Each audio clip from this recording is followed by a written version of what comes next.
Olá pessoal, tudo bom? Meu nome é Paulo Rodrigues, eu sou especialista em neuropsicopedagogia, psicomotricidade e atendimento educacional especializado. Então, em 2017 eu idealizei o projeto do Núcleo Judiceira, que desde então eu venho trabalhando com a formação de professores e atendimentos educacionais que são bem específicos. Dessa vez eu estou fazendo uma série com 4 vídeos para que os familiares possam estar auxiliando as crianças nesse momento de ensino remoto. Então, nas últimas semanas, nós conversamos aí sobre como organizar a rotina de casa, com a rotina de estudos, o que é autonomia, de que forma você pode estar auxiliando a criança. Disponibilizei alguns modelos sobre rotina escolar, alguns links de livros, né, de museus interativos, tudo está lá no canal do YouTube, no canal do Judiceira, e a gente observou alguns pontos fundamentais para poder manter essa boa relação com a criança e conseguir organizar um cronograma e que a criança participe e se sinta útil disso, tá certo? Essa é a nossa última semana, nosso último vídeo, e a gente vai conversar sobre um pouquinho quais são os tipos e as formas, as maneiras, de que jeito que você, familiar, de que você, pai, mãe, tio, tia, enfim, pode estar intervindo nas atividades das crianças. As atividades são realizadas nesse momento, a gente tem que entender o seguinte, elas estão de forma remota, então elas podem ser definidas como atividades que representam uma oportunidade de aprendizagem, de autoconhecimento, de reflexão, de expressão, de crescimento pessoal, tanto para o aluno quanto para o familiar, porque vai existir uma relação de interação aí entre a família e esse ambiente educativo que está se desenvolvendo dentro de casa. É o que a gente chama de ensino híbrido e vem agora com tudo. Ano que vem a gente também vai ter esse modelo, esse ensino híbrido vai continuar e cada vez mais ele vai fazer parte do nosso cotidiano. Então é o momento que a família e o aluno eles estão experimentando o sentimento de se conhecer, conhecer como que o aluno é dentro da escola, conhecer como que a criança faz as atividades dentro da escola e aí está se familiarizando, se aproximando cada vez mais das crianças. Então, quando eu me refiro a um sentimento, eu coloco assim, é um pressuposto de sensação. Ele vai colocar em movimento todo o pensamento, tudo aquilo além do prazer que vai mover a criança, tudo que ela vai fazer buscar, que vai fazer investigar e trabalhar, até que ela consiga chegar no conhecimento que é desejado, que consiga satisfazer o seu aprender, né, a sua aprendizagem junto com a família. Então, como oportunidade de autoconhecimento e reflexão, essa tarefa para a gente aí, para os pais e para as mães, vai possibilitar uma análise de aprendizagem. Esse momento de pandemia é o momento que está todo mundo aprendendo, é o momento que está todo mundo aí diante de colocando diversas habilidades em jogo. Tá? Diversos aspectos do pensamento, do conhecimento, procedimentos, atitudes, valores, a gente está colocando tudo em jogo nisso para poder permitir que a criança desenvolva competências necessárias para a vida em sociedade e para o mundo do trabalho. Dentro da escola, a socialização contribui muito com o papel da intervenção para o aprendizado da criança. E é um fator mais importante que se tem nas etapas da educação básica, né? Tanto no ensino fundamental quanto na educação infantil. E também no ensino médio. Mas em todas as etapas da nossa vida, a intervenção ela é necessária e essa socialização contribui demais. Mas em casa, que tipo de socialização que fica a cargo dos familiares, dos pais? Né? Então, por meio de videochamadas, vocês podem estar falando com outros colegas, a se dispor a contribuir. Tá? Saber estudar também se aprende, pois tudo se aprende, pois supõe uma utilização de série de habilidades como leitura, análise, síntese, classificação, comparação, dentre outras habilidades que a gente já comentou em outros vídeos. Então vamos lá, para começo de conversa, como que a gente fica, né? O que é, na verdade, essa intervenção pedagógica? Então, para a gente poder entender o que é intervenção pedagógica, a gente pode definir de uma certa forma, como as estratégias que os profissionais utilizam visando aí oferecer informações sobre as condutas que são mais assertivas, que fornecem comportamentos adaptativos aí, né? Que favorecem esses comportamentos adaptativos do progresso escolar das crianças e da aprendizagem de cada um. Então, a intervenção pedagógica ela vai ser a interferência do profissional, tanto do educador, quanto do psicopedagogo, neuropsicopedagogo, enfim, que vai ser sobre o processo de desenvolvimento e aprendizagem da criança, e não sobre a criança, é sobre aquele momento que ela está passando, o momento que ela apresenta o problema. Então, a gente vai entender que a intervenção ela é um procedimento adotado que vai interferir no processo, tá bem? Então, a gente tem o objetivo de compreender e explicitar e corrigir esse processo. E, para isso, é introduzir novos elementos e para que fazer com que a criança pense, elabore de uma forma diferenciada, que ela quebre padrões anteriores que ela tem de relacionamento do mundo e com todas as ideias que ela formula e todas as hipóteses que ela tem. Então, o ajuste vai ser necessário de acordo com a relação à quantidade de atividade que você tem em casa. Então, dependendo da quantidade de atividade, eu vou fazer uma intervenção diferenciada, tá certo? Dentro da sala, esse trabalho que se realiza é obtido com tem muito mais qualidade por conta da socialização. Né? Então, a gente consegue fazer essa identificação das dificuldades da criança dentro da sala de aula, porque a gente está ali o tempo todo observando. Então, para você fazer uma intervenção, você tem que prestar bastante atenção na criança. Qual que é o desempenho dela na escola antes desse período de pandemia, como que ela era, como que ela está agora, o que ela gosta de fazer, o que ela não gosta. Então, tudo isso vai fazer você avaliar a criança, permitindo que você faça a intervenção que seja melhor para essa criança. Além disso, nós temos a questão de tipos de atividade e os modos de intervenção. Por exemplo, nós temos as atividades permanentes, né? Como o nome próprio já diz, elas são permanentes, que acontecem dentro da escola. E elas têm que acontecer dentro de casa também. Então, elas acontecem com uma certa regularidade. Por exemplo, dentro de casa, varrer, arrumar a cama, colocar o lixo para fora. Então, são atividades permanentes, né? E na escola a gente tem leitura, interpretação de textos. E essas atividades permanentes que vêm da escola também têm que ser colocadas dentro de casa. Por quê? Porque nessas atividades permanentes é que vai permitir que o aluno ele se sinta familiarizado, por exemplo, com o gênero textual que ele está estudando e as formas que ele vai estar usando para poder refletir sobre esses gêneros. Além disso, outro tipo de atividade de intervenção que a gente tem são o desenvolvimento de estratégias de leitura, mesmo para aqueles alunos que não estão alfabetizados, aqueles alunos que ainda não conseguem ler. Então, a gente utiliza estratégias de leitura o tempo todo. Por exemplo, quando a gente vai ler, a gente lê, bate o olho naquela linha, o adulto, ele só pega a informação que está necessária. Por quê? Às vezes ele lê até o contrário, mas ele já entendeu a informação. Então, é uma estratégia. Mas as crianças utilizam o seu conhecimento prévio, eles precisam ativar esse conhecimento prévio sobre o que é leitura para poder fazer essa estratégia de leitura. Tá? Então, vamos lá. Continuando, como que faz então? Então, se eu estou fazendo uma leitura com uma criança, eu vou ter um texto, tem imagens, eu vou começar a perguntar para ela, olha, o que tem aqui, né? Vou fazer antecipação das imagens que tem, antecipação da leitura do título, levantar hipóteses para essa criança, né? Eu não leio uma receita da mesma forma que eu leio um conto de fadas, então a criança tem que perceber isso, tá? Aumento de repertório textual, né? A gente tem aí a questão do letramento, são atividades cotidianas que vão também ser excelentes fontes de intervenção. Então, por exemplo, ler um calendário. Como que a criança lê um calendário? Que horas são? Ah, não sei ver horas em relógio aqui de ponteiro ainda, só no digital. E aí, como é que faz? Tá no calendário, tá olhando o calendário, pergunta, que dia é hoje? Amanhã, quantos dias faltam para chegar no sábado que a gente vai, sei lá, vai para casa do seu avô, da sua avó, ou então quanto tempo falta para o seu aniversário. Então é explorar em todos os sentidos, né, esse repertório textual que se tem dentro de casa, que a gente também explora dentro da sala de aula. E a gente também tem que ter a questão do contato com o texto escrito, né? A familiarização das letras, a direção da escrita, tudo isso envolve, principalmente quando a criança não está alfabetizada. Como que se organiza a escrita? De que forma que eu escrevo? Para que eu escrevo? Para quem que eu escrevo? Então, tudo isso precisa ser explicitado para a criança de que forma que eu vou estar trabalhando. E para a criança, ela precisa seguir um modelo, ela precisa ter um modelo para poder ela seguir. Então, eu preciso mostrar isso para ela e fazer com que ela se sinta à vontade de escrever, de conhecer. Tá? Criança que está em fase de alfabetização, por exemplo. É necessário que ela tenha... Eu não sou alfabetizador, não sou especialista em alfabetização. Como que eu faço? Então, primeiro que a gente tem que pensar as crianças em fase de alfabetização.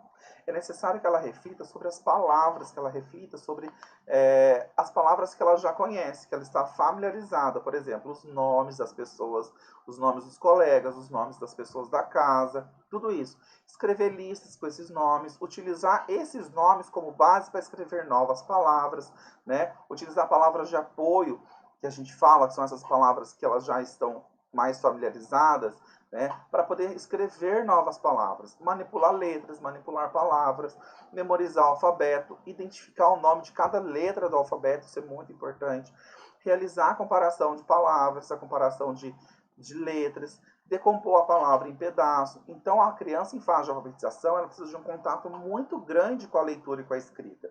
E a leitura e a escrita, ela está desde que a gente nasce. Então, desde o nosso contexto todo, ele já vem inserido nessa questão de leitura e escrita. Então, é claro que desenvolver algumas especificidades da leitura e da escrita, como, por exemplo, a consciência fonológica, é mais difícil para os pais. Mas uma intervenção que é ótima para você agora, pai, que tem criança em fase de alfabetização, primeiro, segundo, terceiro ano, ou até mesmo as crianças que estão em outros anos que não estão alfabetizadas, pense de que forma você pode fazer a intervenção naquela criança. Então, nessas sociedades letradas que a gente vive, então esse processo de alfabetização, esse processo de letramento, ele vai estar estreitamente ligado com o processo de conhecimento e de linguagem escrita, principalmente no que se refere à leitura. Então, para isso, a gente tem que ler, tem que inserir a criança nesse processo. O mais importante é sempre questionar a criança, fazer com que ela utilize seus conhecimentos prévios, ou seja, aquilo que ela já sabe anteriormente, sobre os diferentes assuntos e que ela vá relacionando um com o outro para poder ela formar uma cadeia, né? Para ela formar aí um conjunto de conhecimento todo que vai permitir que ela se desenvolva melhor, tanto na leitura quanto na escrita, quando a gente fala de criança em fase de alfabetização, tá bem? Existe a questão de toda atividade vai ser corrigida, né? Então, e aí, como é que faz? Nem sempre, né? Contudo, o ideal é sempre pedir um feedback do professor, tá? Isso é o indicado. Então, se viu que tem alguma atividade que foi errada, que você ficou na dúvida, pede um feedback para o professor da criança para poder estar sempre conversando e explicando melhor. A diversidade também vai ser um fator essencial que a gente tem para o desenvolvimento dos procedimentos de aprendizagem da criança. Então, por exemplo, utilizar diferentes formas de correção vai possibilitar que essa criança rompa com esse estereótipo que tem de que errar não posso errar, não devo errar, né? Que só o professor vai corrigir, que existe uma relação mecânica aí com o aprendizado, sendo que na verdade não existe. No caso, então, é possível, por exemplo, outra pessoa da casa está corrigindo a atividade junto com a criança, comparar, né? Ou então que ele faça uma videochamada com algum coleguinha e compare. O feedback que o professor vai dar em relação às atividades também é muito importante nesse momento. Então, não esquece que o incentivo dos familiares na execução de atividades ele é importantíssimo, ele é crucial para o bom desenvolvimento de aprendizagem da criança.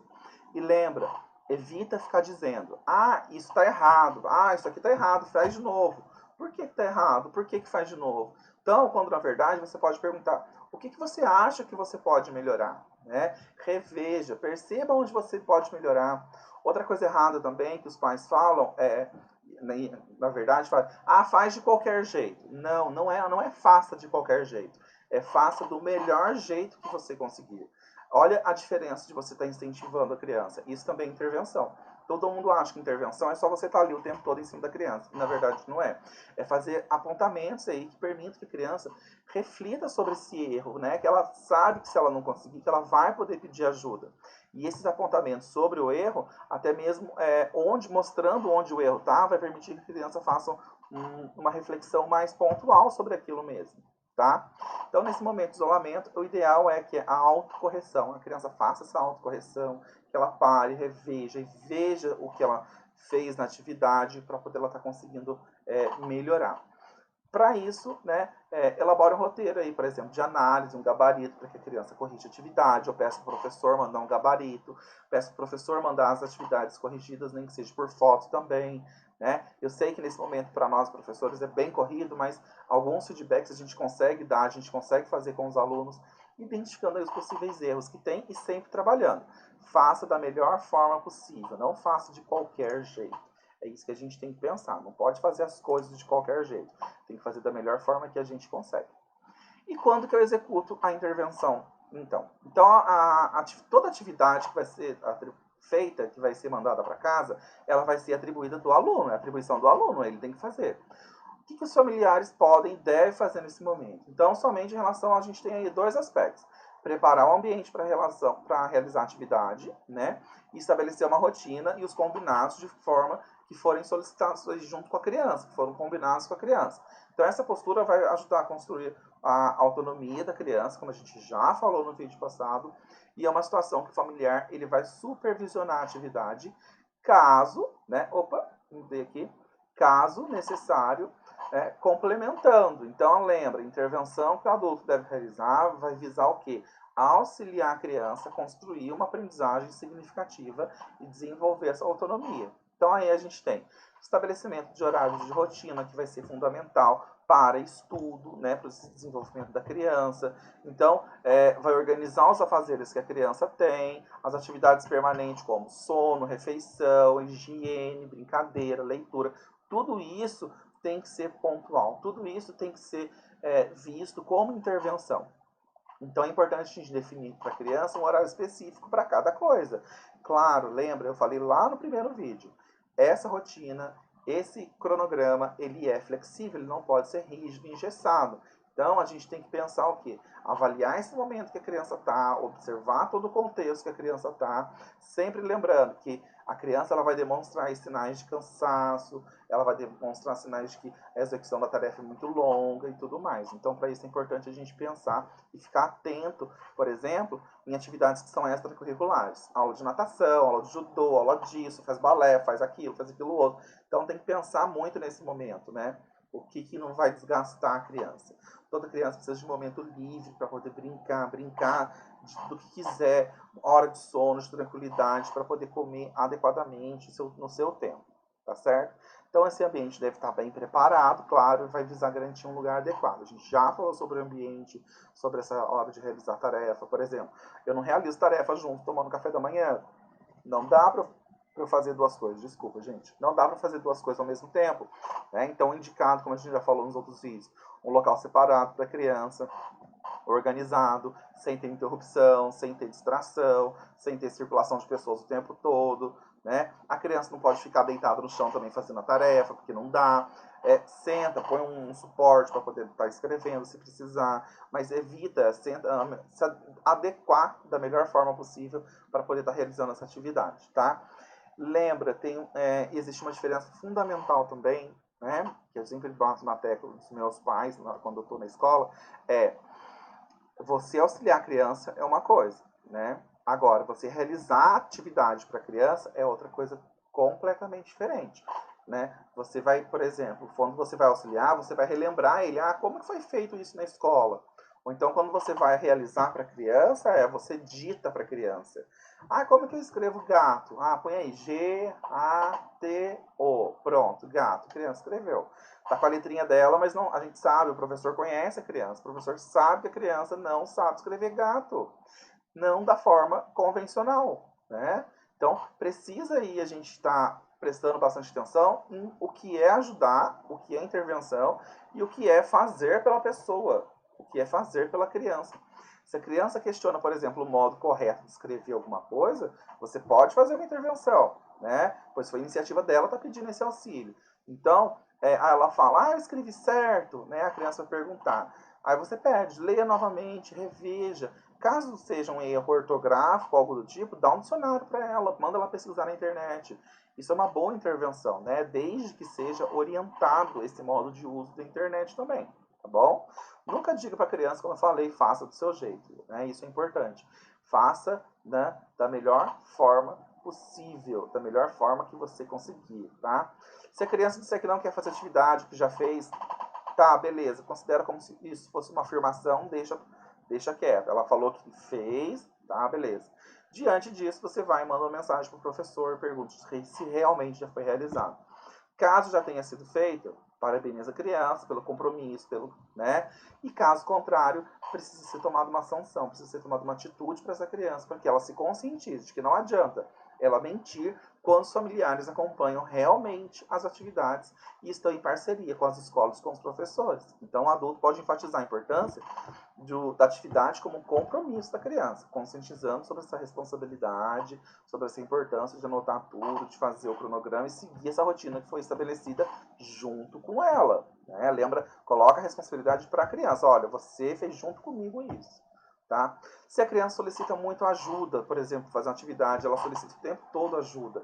Então, isso precisa ser revisto, né? Tem que ser analisado isso. Porque, por exemplo, pode ser que a atividade está muito difícil realmente para a criança. Então, entra em contato com o professor, pede para ele, fala, olha, ele está pedindo muita ajuda em relação a isso. Já foi feito na sala? Não foi feito? Né? Então, não faça pela criança aquilo que ela tem condições de fazer sozinha, tá? Isso você tem que deixar sempre bem claro. Tá? A intervenção pedagógica ela é mais eficaz quando se tem resultados com base em avaliações, que é o que a gente faz dentro das salas de aula. Dentro da sala de aula, a gente vai estar avaliando a criança o tempo todo. Comportamento, a parte emocional, a parte afetiva, a parte de escrita, de leitura, de relacionamento, de socialização. Então, tudo isso a gente vai estar avaliando. Então, dentro de casa, isso é mais fácil você ter um olhar diferenciado sobre aquilo que a criança já consegue fazer. Tá? E dentro da escola, essa avaliação ela vai encaminhar a gente para uma intervenção que é específica para aquilo que a criança precisa. Então, a intervenção ela não é uma tarefa fácil, mas também ela não é uma tarefa impossível pelos pais. Contudo, a gente tem que pensar muito bem e ser orientado da melhor forma para que esses resultados aí consigam superar tudo que a gente está precisando. Tá certo? Então, ó, nós temos aí, quer ter orientações e atendimento personalizado, já falei que a gente está com um valor super acessível, né, de R$100 nos 3 primeiros meses, e depois nós temos aí de R$150 para os próximos que você fechar. Então, a gente faz, geralmente a gente fecha a cada 3 meses o pacote, e tudo isso por um valor bem acessível, tá? É um valor exclusivo para boleto bancário, tá bom? Gostou aí, né, desse nosso bate-papo sobre como realizar a intervenção, de que forma que eu realizo a intervenção, né? Então, como que eu vou fazer isso? De que forma que eu vou estar vendo isso? Então, ó, ficou na dúvida, quer mais algum esclarecimento, alguma coisa? Entre em contato comigo, né? O WhatsApp tá aí, o Facebook, o Instagram, tá certo? E se precisar, você já sabe, ó, tá aí, nós estamos com valores acessíveis, um valor assim que consegue todo mundo se chegar no consenso, qualquer coisa que precisar a gente conversa mais, né? Mas enfim, eu tô aqui para poder ajudar vocês. Então esse foi o nosso último vídeo sobre como ajudar as crianças em casa. A gente vai fazer uma outra série de vídeos, esse foi a série de vídeos de ensino remoto, e agora vai fazer uma outra série de vídeos para vocês também. Eu vou pensar, se vocês tiverem algumas sugestões sobre quais vídeos a gente está fazendo, pode me mandar que a gente faz com o maior prazer, tá bom? Um beijão para todo mundo, muito obrigado, né? Curta lá nosso canal no YouTube, segue a gente lá no Instagram, no Facebook, no YouTube, e tem o nosso WhatsApp aí para caso qualquer coisa você tiver alguma dúvida, tá bom? Beijão, tchau, tchau.